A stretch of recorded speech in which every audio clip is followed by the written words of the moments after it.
Hey everyone, welcome to episode 20 of Heroic Nonsense. Hope you enjoyed last week's new G1 Retro series where we looked at my very first Transformers from 1984 G1 Trailbreaker. This week we're jumping back into Legacy United with the gruff Minibot gears. Before we do, enjoy these reproductions of a bunch of scenes and panels from the various Transformers cartoons and comics, and stay until the end for an extra special Minibot spotlight.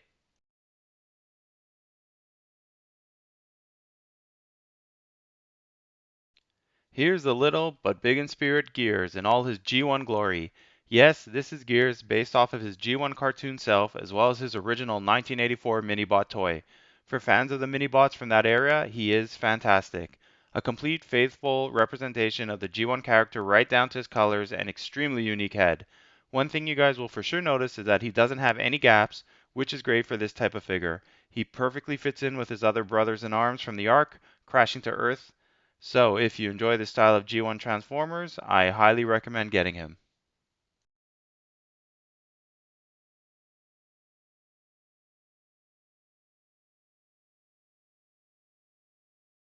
A few stills of him so you can appreciate how much detail went into this guy for a deluxe class figure. Other than his characteristic red and blue coloring, he has some nice silver paint to add some highlights to his face and chest area. I also really like that his arms essentially bend 180 degrees so he can hold his laser in this position. Love it or hate it, this is his head, and it's exactly what it should be. It's nice to have some of these more out there heads and masks for Transformers every once in a while, so I'm glad they went in this direction. A few shots from the side and back so you can see what I meant earlier about him having no gaps. He has this backpack driver compartment on his back that fits in fine and also reflects his original toy. In addition to the great range of motion in his arms, he is very posable at his legs so you can have him running or kneeling realistically. Because of his design, he doesn't tip over too easily either. Out of his two forms, I do like his bot form the best, though I think they did a fairly good job balancing his toy and cartoon look with a more realistic pickup type truck. Very solid vehicle mode, and other than perhaps preferring some bulkier tires, he's quite a cool looking mini bot toy. He does also have a bit of his chest as the back part of his truck, which seems a bit out of place, but it's not a deal breaker. You can remove it if you prefer, and I'll note that it actually comes that way in the box. Again, let's take a quick look at some stills so you guys can see the toy a bit better. Usually the joints sticking out on the vehicle form bother me. I'm thinking specifically the recent 86ers Ironhide and Ratchet, but here it actually kind of fits in because of the way it was designed. You can also take a better look at the tire size here, and while they generally scale fine, bigger tires like the original toy would have been much better, but tougher to incorporate into the transformation I suspect. The front looks great, nice and chunky for a heavy duty pickup, and a nice silver grille and details along with colored headlights and a big Autobot symbol on the hood, which I always appreciate. And here's the back with that chest piece almost acting like a shield. It's a fun transformation and the chest being here is a part of that, so I don't really have too much of a problem with it this way. No one ever displays their toys this way anyway.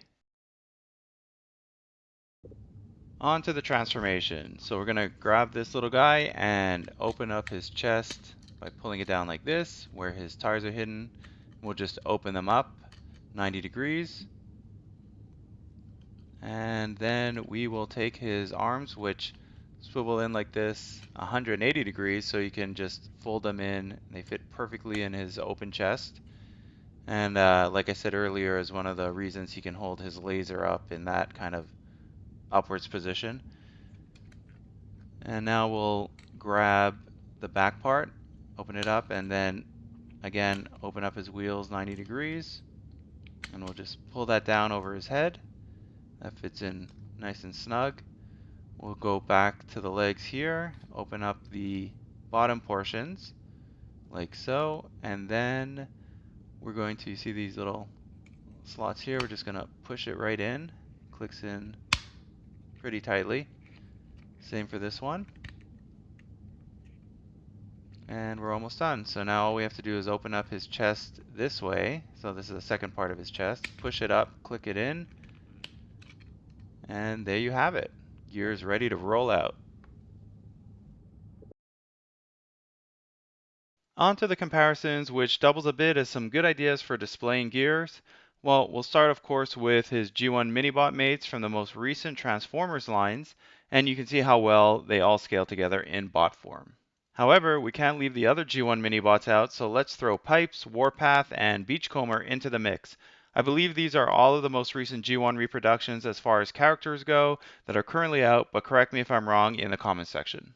The G1 styled minibot vehicles look surprisingly great together as well, and don't scale too badly, at least in this setup. Regardless of scale, Brawn, Huffer, and Gears make for a fantastic little team-up display and just have to go together. Side view, you can see how the truck minibot characters line up consistently and do look good together. I figured I'd add in Trailbreaker as the other G1 pickup rep. Not too bad of a scale actually, though a little off. Still fun to put these two original G1 bots together. Can't forget to showcase the original, actually the reproduction, G1 version of Gears with his newest form. All the aesthetic cues from the original are taken and incorporated into the United figure. Even the United Gears truck form pulls a lot from the original toy, other than those chunky tires. One more comparison of some of the vehicles of the larger bots so you get an idea of how they scale.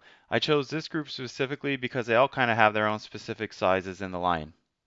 This for me was my favorite display to build for this episode. I only used the G1 bots I have from the most recent lines that were in their Earth modes. Although I have the 86 Ratchet, I left him out because I still haven't given a closed version of him to my boys as a surprise, so he's tucked away for now. Let's take a quick look at the box art. I'm really digging all the art I see on the Legacy United boxes. The characters are very dynamic and colorful even when the backgrounds are meant to be darker. As you're all getting used to by now, the new 40th anniversary logo and new images for the Legacy United line on one side, and Gears in his bot form on the other. Again, great art and love the way they made his facial expression and face look pretty cool. And here's the back showcasing his laser on top in vehicle mode, which is one of the ways you can display it on the vehicle, the other being on the side. Finally, just wanted to show this cool new packaging for the weapons with the Autobot symbols on it, similar to how G.I. Joe Classified has been packaging its weapons. Alright, now if you made it this far, stay until the end for that special mini-bot bonus. We're starting off with the group of mini-bots from before in some more dynamic poses, totally fun to set up for anyone nostalgic for the 80s heyday of G1 Transformers. We saw them together before, but just showcasing a bit more action type shots for these two. And Brawn and Gears having a bit of fun evading Decepticon blasts together. I just love how this shot works for the mini-bots. I can't express how much fun I had transforming all these guys back and forth and then setting them up together. While the coolest spots were always the big G1ers from back in the day, there was something special about playing with the original mini-bots. For some reason, it's really fun having a sub-collection of these newer versions. As I was looking through our collection for this episode, I came across the recent Data Clerk Orion packs that came with Senator Shockwave, which I reviewed not too long ago. Check the link right here. The colors just match up, and it's interesting to imagine a time when Orion Pax wasn't the Optimus we now know and love, and came across some of the pre-Autobot soldiers like Gears. I think someone should write a story about that. Come to think of it, maybe I'll do it myself one day. And to wrap it all up, my very special surprise display of the new mini-bots with their older versions, which we have in our collection. Can you tell which ones are the original G1s from the 80s and which ones are the most recent reproductions? I'll give you a hint. 3 are from the 80s. So that wraps up episode 20 of Heroic Nonsense. We're waiting again for the next batch of Transformers to roll in, but looking forward to reviewing those and others in our collection as we head into the 20s. Thanks everyone for joining me today, and if you like what you see here, please like and subscribe. See you all next time. And remember, it's all such heroic nonsense in the end. Transform!